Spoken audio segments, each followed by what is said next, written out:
Hi, welcome to this ASMR string change video.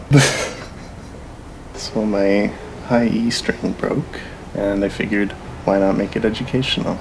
So we are going to quietly replace the high E string today.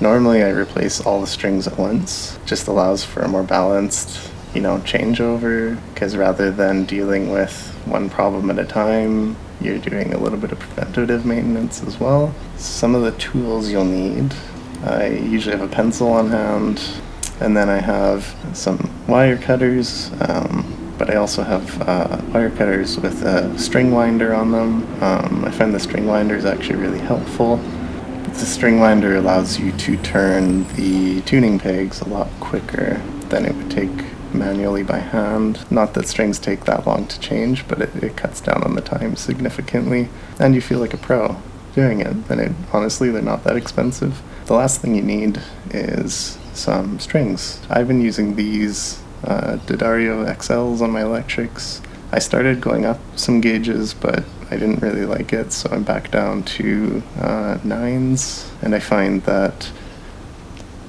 the major downside is that I'm obviously going to be breaking a lot of the thinner strings, such as the high E, but you can also bend them better, and just generally I think the feel is a lot better. So this is a Fender Stratocaster.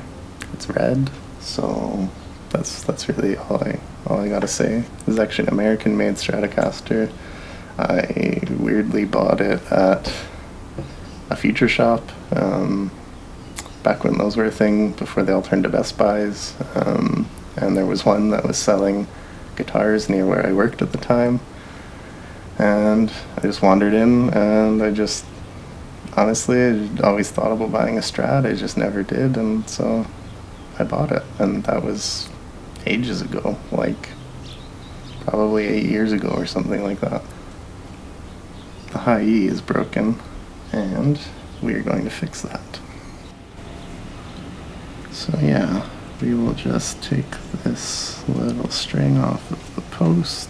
Sometimes you gotta cut it, but I think in this scenario we're okay to just sort of pull it right out.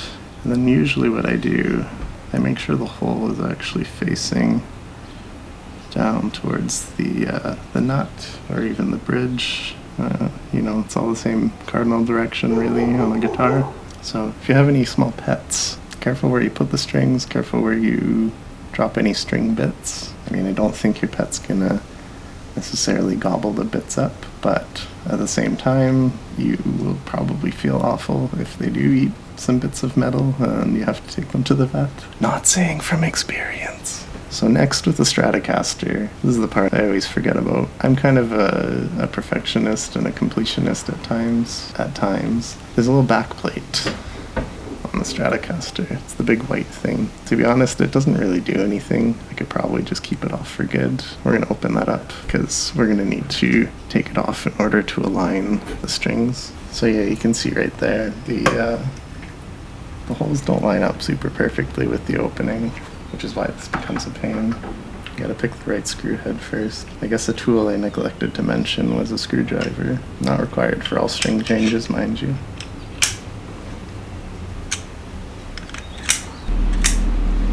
I forgot that this is an ASMR video. I should probably be making some more sounds for you. We'll just take these screws out. Maybe we'll take the back plate off, throw it in the recycle, run away, never return home. I don't know, we'll see. So most likely, when we get this back plate off, we will see the little rounded end of the string, most likely trapped, begging for help.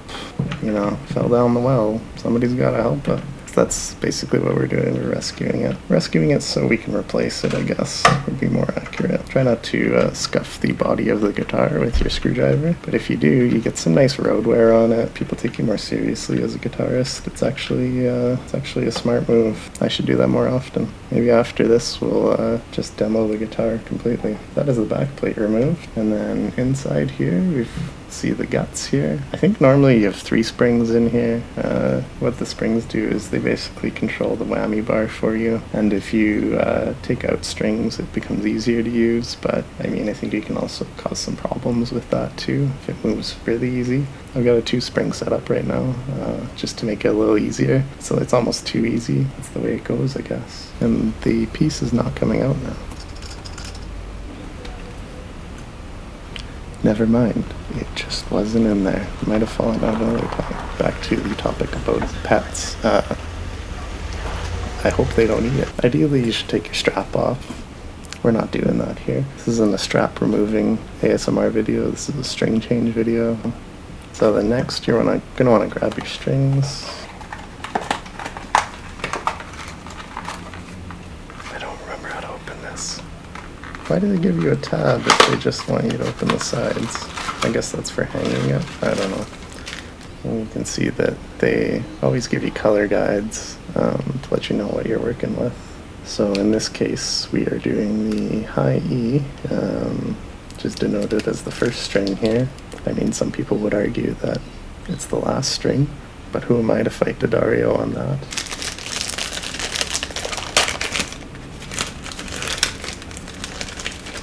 Now you'll want to carefully open it. And the strings kind of come in these coils. We're going to just set aside the heavier gauge ones. We're going to grab the silver one from the bunch. The next thing we're going to do is we are going to feed the string through the back of the guitar without dropping it on the floor. Twice. Now that it's covered in cat hair, we're going to feed it through the back of the guitar. So you'll want to be careful when you flip the guitar around. You might lose track of which side is up and which side is down and where each string goes. So I usually take a quick peek again once I'm on the back. So the high E is the bottom, as it would be. I mean, of course, that's where it would be. So the other thing we're going to try to do as we feed it through is we're going to make sure that it goes through the saddle without dropping it on the floor.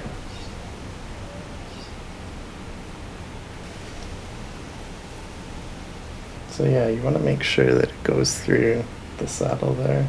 The holes should line up, I guess is what I'm trying to say. If you ever wonder if you're doing something wrong when you're changing a string, just look at how the other ones are done. Unless, of course, you did them and you did them wrong, then maybe consult another resource. But yeah, basically you can just pull the string in. You should just pull a little bit taut just to see how that's gonna turn out.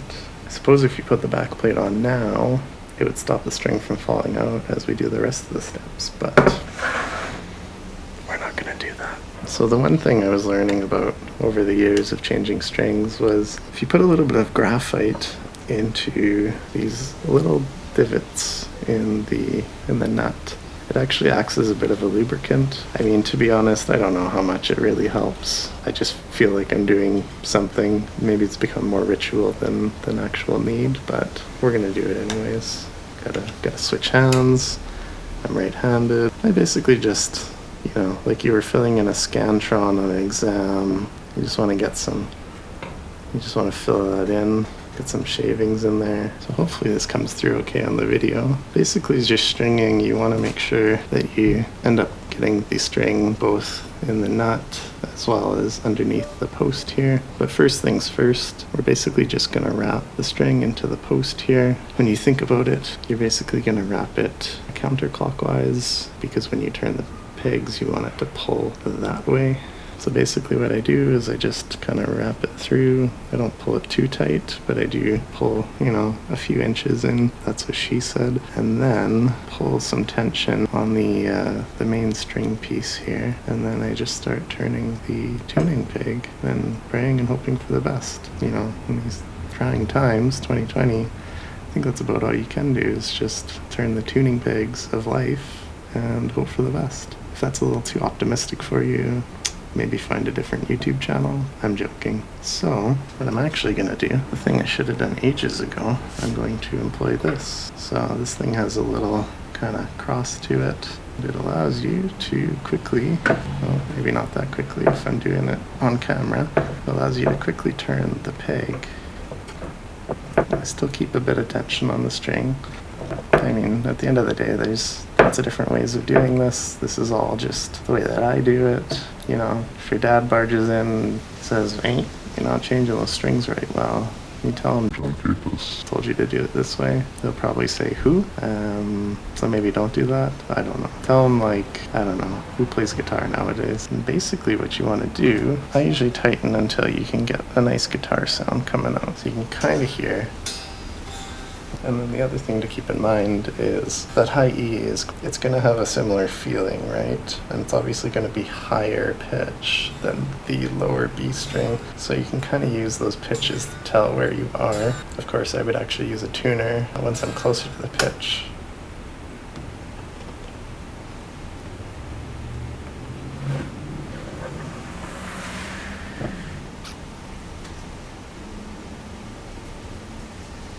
And sometimes the strings pop off the tuning head, which makes it kind of difficult to do a tutorial like this. So we're going to try again.